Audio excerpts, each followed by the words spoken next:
Hey, what's going on, guys? Welcome back to LA Lakers basketball with your boy Trevor Pope.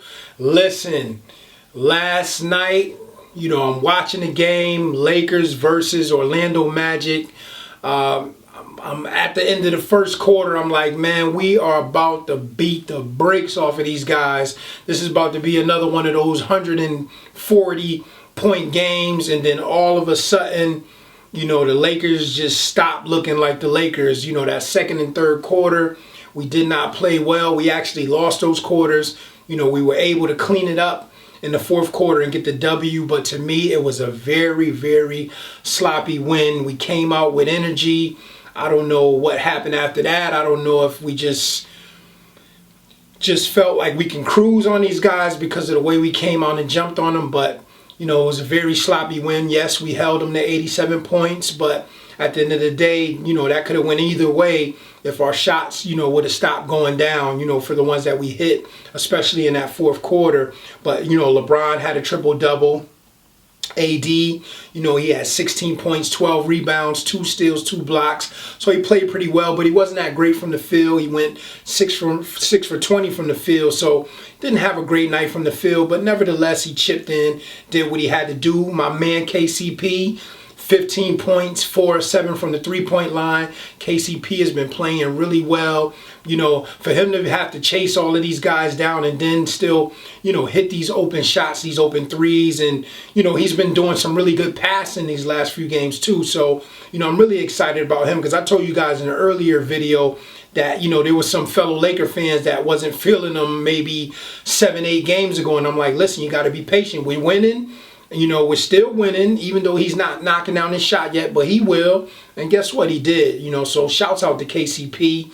Our boy Jared Dudley, comes off the bench, goes 3 for 4 from the three-point line. One thing I can say about Dudley, man, he's always ready. He's always prepared. When his number's called, he comes in, he knocks the shots down that he needs to knock down. And not only did he knock down the shots, but he was ready to knock down some men. He was ready for any type of smoke the Orlando Magic wanted. And if you don't know what I'm talking about, the Magic got into a little shoving match with Dwight, and here comes Jared Dudley. I mean, he pushed 3 Orlando Magic players. He was ready to risk it all for the team. And, that's why this guy is there because, on the court, off the court, he's a great guy. A lot of people, they kind of criticize him, or I hear a lot of people talking junk like, oh, Jamal Crawford should be there instead of Dudley. Why we didn't get Melo and get rid of Dudley. But, sometimes we don't realize what these players are doing not only on the court, like what we seen last night. He was willing, he was there for his team. He wasn't going to back down. But even the contribution behind the scenes, the things that he's doing, with the team and the younger guys and just chopping it up with Bron and them, we don't know how he's contributing. And because we don't see those things, all we go by is how many points he had or if he got in or not. So listen, shouts out to Jared Dudley. I appreciate you. A lot of the Laker family appreciate you. And listen, if you follow him on Twitter like I do, man, Dudley's constantly giving out tickets to the games, to the fans. Man, listen, this guy's a stand-up guy from what I've seen. I didn't follow him much beforehand because, I'm all about Lakers basketball and who's playing on the Lakers. That's where my focus is. But shouts out to my man Jared Dudley, man. He held the fort down. Lakers got the W. It was sloppy, but I'm glad that we got it, and we kept this train going. But we know that tonight we cannot play that same type of game. We have the Miami Heat coming up, the second best record in the East, and not only do they have the second best record in the East, but also they are 11-0 at home. So listen, when it comes to them playing at home, yes, we beat them in LA, but when it comes to them playing at home, they don't play any games. They're going to come out aggressive. They have that personality and that DNA of Jimmy Butler. We know that he's all about the smoke. So listen, we got to come out aggressive like we did in Orlando, like we did in those other games, but not drop the energy or drop the ball or find ourselves, just trying to coast, because these are the type of guys we're not going to be able to coast against. We're 12. Right now we're on the 12-game winning streak on the road. They're 11-0 at home. So somebody is getting ready to lose a streak on tonight, and prayerfully it will not be us. So we got to go in there with the energy, the aggressiveness, the intensity, the toughness, the banging around, because, you know, Jimmy and them, they like to get physical. So we're going to have to go in there with that type of attitude. But one of the things that we really need to address going into this game and just into the rest of the season is this free throw problem. Last night we went 10 for 19 from the free throw line. We only shot 52% from the line. Right now we are the third worst free throw shooting team in the league at 73.8%.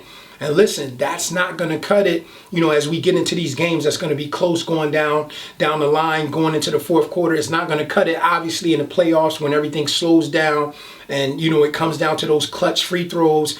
You know, Bron, you know, it seems like to be all in his head because a lot of them are very short, and we know it's not because he's too weak to get it to the rim, you know, so it really seems mental. And, you know, hopefully, you know, he gets it together and the rest of these guys get it together. And the funny thing is, the irony is, when you look at the Bucks, they're the second worst free throw shooting team in the league. So for us, you know, for both teams to be at the top of their conferences and winning the way that they are with such poor free throw shooting, it's almost comical. But we know that that's something that's not going to last. These other teams are not going to have it. These games are going to get closer, and these free throws are going to be very important. And the last thing I wanted to address,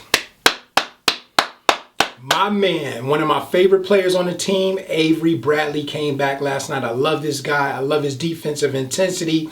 I love the way he addresses every game, how he comes out with the energy and the mindset to stop whoever is in front of him. I'm glad to have him back. You know, he only played 16 minutes last night, only went 1 for 4 from the field, which is understandable, you know, but I'm just glad to have him back. And guess what? Before he went out, he was playing phenomenal. He was shooting the ball well. So I'm just hoping that he get back to that. But I'm excited about tonight's game. Can't wait to see this LA-Miami game. I know Laker family, you can't wait. You know, we got to get this W and keep trucking on. I don't know. I mean, I just hope the boys come out focused, you know, with intensity and with free throw focus on their mind as well. So listen, until the next time we chop it up together, I love y'all, Laker family. And remember, like I always say, stay true.